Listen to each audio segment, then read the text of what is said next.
Good afternoon. It's Wednesday, August 11th. And yes, I'm currently in a break period at my job.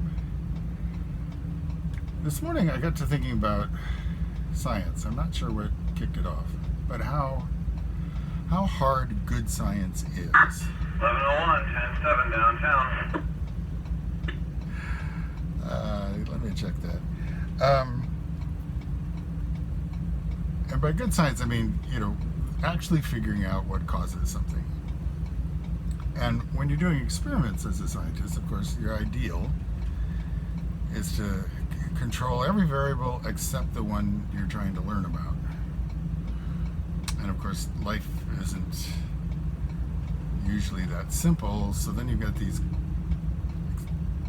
experiences with multiple variables, and it can be very tempting to assign causation to either just one variable or the wrong variable. So as an example, let's say you're making cookies.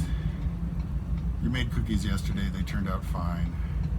You make cookies today, they turn out burnt. Okay, what changed? What caused them to burn? The obvious one is you left them in too long.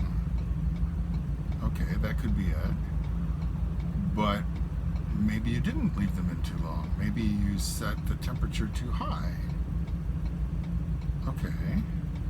Or maybe you set the temperature accurately, but the thermostat in the oven is misbehaving, and it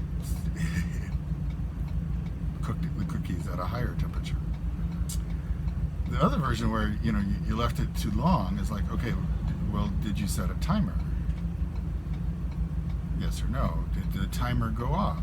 Yes or no? Did you hear the timer? Were you out of earshot of the timer? Did you accidentally ignore the timer? The result is the same. The cookies were ruined, but you're still trying to work out what the problem is. And it's very similar with pots in a kiln.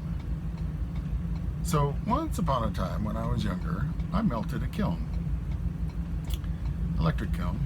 Not the whole kiln, just the middle of 3 sections. And, it's easy to ask, well, what caused the kiln to melt? Well, it got too hot and stayed too hot for too long. Okay. Well, is there a simple reason for that? Well, the simplest reason is pilot error. I made a series of bad decisions. It wasn't any one thing. It wasn't like, I got there 15 minutes late. No, it was much worse than that. So the kiln had been firing slowly, hadn't been reaching temperature as rapidly as normal. Okay, that happens as the elements begin to degrade over time. So, and I keep a kiln log, so I'm keeping track of that. And there's a timer with an automatic shutoff. And I was using that, and I got close to that, and I was looking, and I looked inside. The thing is, when you're getting close to cone 10, the inside just is all white. And then someone might ask, well, did you put cones in there to see in the inside what temperature you were at? No, I didn't. Again, pilot error. But it was, whitish, but it clearly wasn't enough to make the kiln sitter switch it off, so clearly it wasn't hot enough. And somehow there was something I had to do, so I cranked the timer around and walked away, trusting that the kiln sitter, like all the other times before, would shut it off when the cone in the kiln sitter melted. Well, it turns out something had shifted in the kiln and jammed the kiln sitter. That particular cone, a cone 10 cone, turned into a glass bead. So I suspect for a little while my poor little underpowered electric kiln was at cone 12 or cone 13. The elements in the middle section were fried. Anyway, it was not pretty. But it was multiple causes centered around one person making 5 or 6 bad decisions. Anyway, so when you're in the realm of ceramics, it can help to have very good habits, but it can also help to ask questions of your colleagues, because you really don't know what you don't know.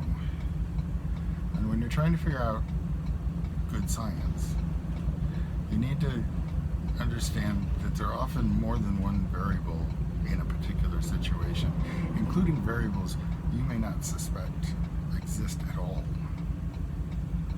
And it's best to talk it over with a lot of people before you jump to one single easy explanation. Because easy is not always correct, because science is hard. Have a good day.